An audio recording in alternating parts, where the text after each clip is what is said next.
नमस्कार, मैं अजय कुमार। दिल्ली की सीमाओं पर किसानों का जायज विरोध दस्तक दे रहा है। एक तरफ मोदी सरकार दिल्ली की सीमाओं को अपने ही देश के किसानों के लिए किसी देश का बॉर्डर बनाकर किसानों को रोकने की कोशिश कर रही है, तो दूसरी तरफ मोदी सरकार के समर्थक कह रहे हैं कि अगर किसानों को एमएसपी की लीगल गारंटी दी गई तो देश की अर्थव्यवस्था का दिवाला निकल जाएगा, देश की अर्थव्यवस्था का कबाड़ा निकल जाएगा। यह एक तरह का बेईमान तर्क है और झूठा तर्क है। यह क्यों तर्क बेईमान और झूठा है, इसे इस वीडियो में चलिए हम बताते हैं। अर्थशास्त्र का हर विद्वान और हर किताब कहती है कि जब बहुतेरे लोग के जेब में पैसा पहुंचता है तो देश की अर्थव्यवस्था को मजबूती मिलती है। इसलिए जब न्यूनतम समर्थन मूल्य की गारंटी दी जाएगी तो किसानों को लाभ पहुंचेगा। उन 42% कृषि कामगारों की जेब पहले से मजबूत होगी जो कृषि क्षेत्र से जुड़े हुए हैं। इतनी बड़ी आबादी के पास जब पैसा पहुंचेगा तो अर्थव्यवस्था का दिवालिया नहीं निकलेगा, बल्कि दिवालियापन की हालत में पहुंच चुकी भारत की अर्थव्यवस्था संभल जाएगी। जाने माने कृषि पत्रकार देवेंद्र शर्मा तो यहां तक कहते हैं कि अगर एमएसपी यानी कि मिनिमम सपोर्ट प्राइस को कानूनी अधिकार बना दिया गया तो यह दावा है कि देश की जीडीपी रॉकेट की रफ्तार से बढ़ेगी। जब 7वां वेतन आयोग आया था तो बिजनेस इंजस्टिस ने कहा था कि यह बूस्टर डोज की तरह है। बूस्टर डोज का मतलब है कि लोगों के पास ज्यादा पैसा आना और मार्केट में भी पैसा बढ़ना। ऐसे में डिमांड जनरेट होने से इंडस्ट्रियल प्रोडक्शन बढ़ेगा। अगर 4% आबादी की सैलरी को हम बूस्टर डोज कहते हैं तो आप समझ सकते हैं कि 42 से 50% आबादी के पास जो कृषि क्षेत्र में लगी हुई है, ज्यादा इनकम होने से कितना ज्यादा डिमांड जनरेट होगा। तब तो इसकी सख्त जरूरत है जब महज 6% किसानों को एमएसपी मिल पा रही है और भारत की जीडीपी में प्राइवेट कंजप्शन की हिस्सेदारी पिछले 19 साल में सबसे कम लेवल पर चल रही है। हम सब चाहते हैं कि हम एक ऐसी दुनिया में रहें जहां पर हम सभी को अपनी मेहनत का वाजिब हक मिले, लेकिन किसानों को बहुत लंबे समय से यह हक नहीं मिल रहा है। कई सारी रिपोर्ट, कई सारे विद्वान ढेर सारे वाजिब तर्कों से यह बता चुके हैं कि किसानों को बहुत लंबे समय से शोषण होता आ रहा है। सरकार द्वारा 23 फसलों पर एमएसपी घोषित की जाती है। इसका मतलब है कि सैद्धांतिक तौर पर सरकार भी मानती है कि न्यूनतम समर्थन मूल्य दिया जाना चाहिए, लेकिन देश भर के कुछ इलाकों को छोड़ दिया जाए तो बहुत सारे इलाकों में न्यूनतम समर्थन मूल्य पर उपज नहीं बिक पाती। 1-2 फसल ही कुछ इलाकों में न्यूनतम समर्थन मूल्य पर बिकती हैं। बाकी के लिए सरकार भी कोशिश नहीं करती है। मुश्किल से 16 से 20% फसल ही न्यूनतम समर्थन मूल्य पर बिकती है। औसतन किसानों को बाजार में अपनी फसल बेचने पर मिनिमम सपोर्ट प्राइस से तकरीबन 40% कम पैसा मिलता है। यह इतना कम है कि किसानों की लागत भी नहीं निकल पाती है। यह परेशानी कोई 1 और 2 साल की बात नहीं है, बल्कि सालों साल से यह परेशानी चलती आ रही है। तो इस परेशानी के हल के लिए क्या करना चाहिए? ऐसे हालात पर भी कोई कैसे कह सकता है कि किसानों को अपनी उपज का वाजिब कीमत नहीं मिलना चाहिए?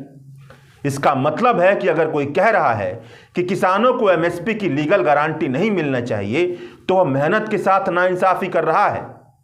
वह एक ऐसी दुनिया का पक्षधर नहीं जहां पर सबको अपनी मेहनत का वाजिब हक मिले।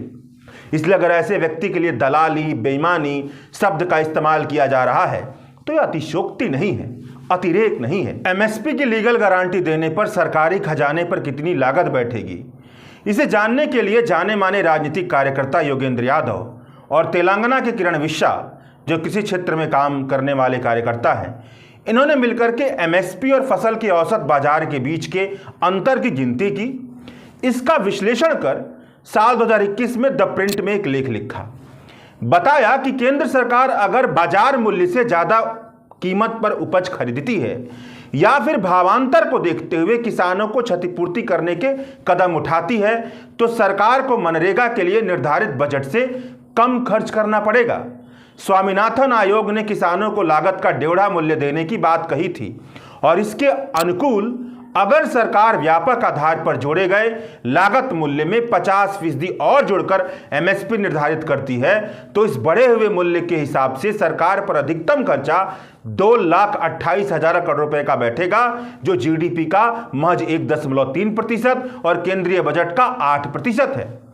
देश की 42% कृषि कामगारों को उनका वाजिब दाम देने के लिए इतना खर्चा करना कोई बहुत बड़ा खर्चा नहीं है। कृषि मामलों के जानकार कहते हैं कि न्यूनतम समर्थन मूल्य कोई ऐसी कीमत नहीं है जो किसानों की उपज के लिए सबसे लाभकारी कीमत कही जाए, बल्कि यह एक ऐसी कीमत है जिससे कम कीमत देने का मतलब है कि किसानों का शोषण किया जा रहा है। मामूली शब्दों में समझिए तो कीमत की एक ऐसी लकीर है जिससे कम कीमत मिलना और देना किसानों के साथ शोषण करना है। चूंकि न्यूनतम समर्थन मूल्य की अवधारणा बाजार की बजाय सरकार से जुड़ी है, इसलिए लोग समझ लेते हैं कि न्यूनतम समर्थन मूल्य की गारंटी देने का मतलब यह होगा कि सरकार को किसानों की उपज का हर दाना खरीदना होगा, जबकि ऐसा नहीं है।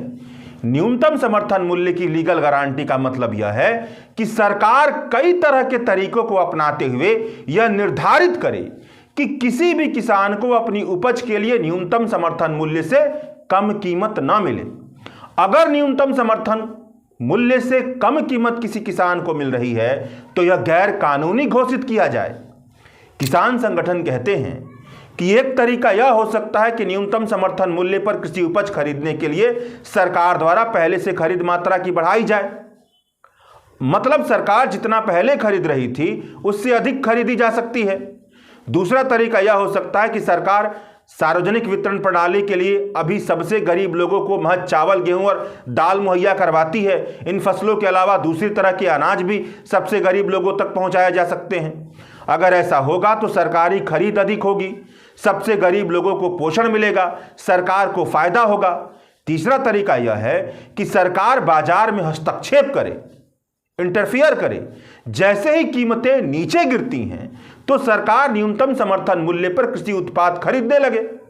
इससे कीमत बढ़ने लगेगी और किसान को न्यूनतम समर्थन मूल्य भी मिलने लगेगा। चौथा तरीका यह हो सकता है कि सरकार भावांतर जैसी योजनाओं के साथ काम करे। बाजार मूल्य और न्यूनतम समर्थन मूल्य के बीच का अंतर सीधे किसानों के खाते में पहुंचा दे। किसान संगठनों का कहना है कि ऐसे तमाम तरीके सोचे जा सकते हैं जिनके जरिए किसानों को न्यूनतम समर्थन मूल्य की गारंटी दी जाए, लेकिन सोचने के लिए राजनीतिक इच्छा शक्ति की जरूरत पड़ती है। यह राजनीतिक इच्छा शक्ति नेताओं के भीतर तभी आएगी जब उन्हें दिखेगा कि किसानों की दिन भर की हाड़तोड़ मेहनत की कमाई महज 27 रुपए है। The situation assessment survey report 2019 की रिपोर्ट यह बताती है। इसलिए किसानों के साथ नाइंसाफी है, लेकिन यह देखने के लिए हमारे नेताओं को ईमानदार आंखें चाहिए। यही ईमानदार आंखें हमारे नेताओं के पास नहीं है। उनकी आंखों पर पैसे वालों का चश्मा लगा हुआ है, इसलिए वह किसानों की नाइंसाफी नहीं देख पाते हैं। उल्टे कारोबारी मीडिया से यह बुलवाते हैं कि वह भ्रमजाल फैलाए कि एमएसपी की लीगल गारंटी देने पर देश का दिवाला निकल जाएगा। ढेर सारे लोगों का यह भी तर्क होता है कि अगर न्यूनतम समर्थन मूल्य की गारंटी दे दी जाएगी तो सरकार का खजाना खाली हो जाएगा। इनमें वह सारे अर्थशास्त्री और सरकार समर्थक जानकार शामिल हैं जो यह मानते हैं कि राजकोषीय घाटा जनता की भलाई से ज्यादा बड़ी चीज है। जनता कष्ट में रहे लेकिन राजकोषीय घाटे का संतुलन नहीं बिगड़ना चाहिए। पूंजीवादी व्यवस्था के पैरोकार विद्वानों के सोचने का महज एक ढंग है। प्रभात पटनायक जैसे अर्थशास्त्र के जानकारों ने न जाने कितने समय से यह बात लिखते आ रहे हैं कि जनता की भलाई राजकोषीय घाटा से ज्यादा महत्वपूर्ण बात है। प्रभात पटनायक जैसे अर्थशास्त्रियों ने न जाने इस विषय पर कितने लेख लिखे हैं। यह बताते हुए लेख लिखे हैं कि राजकोषीय घाटा महज एक छलावे के सिवाय और कुछ भी नहीं है। वैश्वीकृत पूंजी अपनी दमदार मौजूदगी से खुद को बचाने के लिए दुनिया भर के सभी देशों को राजकोषीय घाटे के मूर्खतापूर्ण पैमाने बढ़ाने के लिए मजबूर करती है। तो ये पूरी की पूरी बात आपके सामने है और आप खुद तय कर लीजिए कि जो लोग कह रहे हैं कि एमएसपी की लीगल गारंटी से देश की अर्थव्यवस्था का दिवाला निकल जाएगा, क्या वो बेईमान तर्क दे रहे हैं या नहीं, क्या वो झूठे तर्क दे रहे हैं या नहीं। शुक्रिया। द वायर के और वीडियोस देखने के लिए सब्सक्राइब करें और बेल आइकन पर क्लिक करें। स्वतंत्र पत्रकारिता की आर्थिक मदद करने के लिए डिस्क्रिप्शन में दिए गए लिंक पर जाएं और अपनी राशि चुनें।